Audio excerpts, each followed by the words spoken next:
10월 19일 본문은 시편 29편 1절에서 11절, 제목은 권능의 여호와의 소리입니다. 시편 29편은 다윗의 시입니다. 다윗은 너희 권능 있는 자들아 영광과 능력을 여호와께 돌리고 돌릴지어다 라고 명령합니다. 권능 있는 자들은 신들의 아들들로도 번역이 될 수 있는데 여기서는 거룩한 천사들을 의미합니다. 다윗은 거룩한 천사들을 향해서 영광과 능력을 여호와께 돌리고 돌리라고, 여호와의 영광과 능력을 인정하고 입술로 고백하며 감사하라고 합니다. 홍해를 건넌 후에 모세가 여호와께 노래할 때 여호와여 신 중에 주와 같은 자가 누구니이까, 주와 같이 거룩함으로 영광스러우며 찬송할 만한 위엄이 있으며 기이한 일을 행하는 자가 누구니이까 라고 고백했던 것처럼 여호와 하나님만이 영광과 능력을 받으십니다. 여호와께 그의 이름에 합당한 영광을 돌리며 거룩한 옷을 입고 여호와께 예배하라. 이름은 단순히 호칭의 의미만 지니지 않습니다. 그 이름으로 불리는 존재의 본질과 성품, 능력 등 전인격적인 의미를 포괄합니다. 따라서 여호와의 이름에 합당한 영광을 돌리라는 것은 스스로 존재하시며 창조하시며 운행하시는 유일하신 여호와 하나님에게 합당한 영광을 돌리라는 의미입니다. 그리고 여호와 하나님께 예배함에 있어 거룩한 옷을 입고 예배하라고 합니다. 영광과 능력의 여호와 하나님을 찬양하라고 촉구했던 다윗은 이제 뇌성이라는 자연현상을 형상화해서 주의 영광을 드러내고 찬양의 이유와 근거를 제시합니다. 시편 29편에는 여호와의 소리라는 표현이 모두 7번 등장합니다. 특히 7이라는 숫자는 완전수이면서 안식을 상징하는 거룩한 숫자이기도 합니다. 곧 하나님의 완전성과 거룩성을 대변합니다. 소리는 폭풍의 내성, 지진의 울림 등의 의미로 사용이 됩니다. 그러나 이 소리가 여호와와 함께 사용될 때에는 하나님의 권능과 위대하심을 나타내는 그러한 상징적인 의미로 사용이 됩니다. 여호와의 소리가 물 위에 있도다. 여기서 물은 바다를 가리키는데 당시 우상으로 섬기던 자연을 의미합니다. 곧 우상으로 섬기던 자연이 하나님의 지배와 통치 아래에 있음을 보여줍니다. 영광의 하나님이 우레소리를 내시니 여호와는 많은 물 위에 계시도다.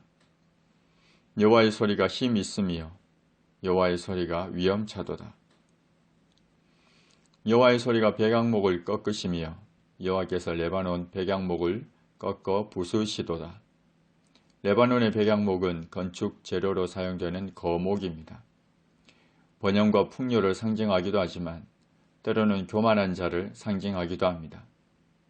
여기서는 교만한 자들, 세상의 권력자들조차도 여호와의 나타나심과 권능 앞에 철저히 심판받게 될 것임을 말하고 있습니다. 그 나무를 송아지같이 뛰게 하시며 레바논과 시련으로 들송아지같이 뛰게 하시도다. 송아지같이, 들송아지같이 뛰게 하신다는 표현은 강한 생명력을 상징하기보다 연약함의 이미지를 나타냅니다. 흔들림이 없이 든든하게 서 있어야 할 산과 산맥이 쉽게 움직이는 모습입니다. 소나 들소가 아닌 송아지, 들송아지라는 표현을 통해서 연약함을 드러냅니다. 여호와의 소리가 화염을 가르시는도다. 화염은 불의 칼끝들로 직역되는데 불꽃을 말합니다. 여호와의 소리가 불꽃을 가르십니다.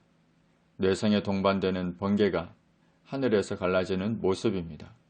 우리 인생이 진정으로 두려워할 자는 여호와 하나님이십니다. 하나님은 이사야 선지자를 통해서 너희를 위로하는 자는 나 곧 나이니라. 너는 어떠한 자에게 죽을 사람을 두려워하며 풀같이 될 사람의 아들을 두려워하느냐고 책망하기도 하셨습니다. 사람을 두려워하지 말라는 겁니다. 예수님은 제자들을 가르치시면서 몸은 죽여도 영혼은 능히 죽이지 못하는 자들을 두려워하지 말고 오직 몸과 영혼을 능히 지옥에 멸하실 수 있는 이를 두려워하라고 하셨습니다. 여호와의 소리가 광야를 진동하시며 여호와께 가데스 광야를 진동시키시도다. 레바논과 시련이 팔레스틴 최북단을 가리킨다면 가데스 광야는 팔레스틴 최남단을 가리킵니다. 여호와의 위엄과 권능이 팔레스틴 전체에 퍼져 있습니다.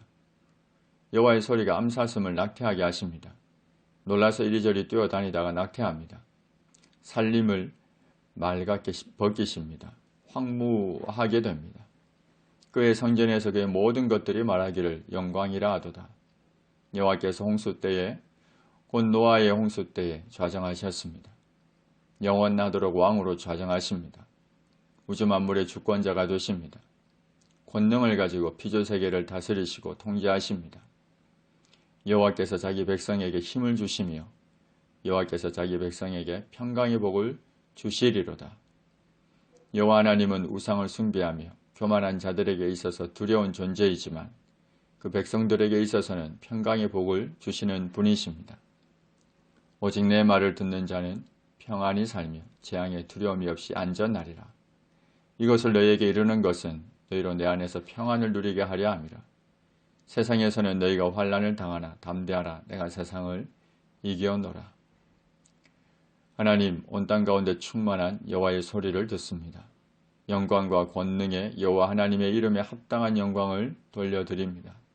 온 땅을 통치하시는 여호와 하나님만을 두려워하게 하시되 그 하나님께서 백성된 우리에게 평강의 복을 주시는 분이심을 감사하며 살게 하옵소서. 예수님의 이름으로 기도합니다. 아멘.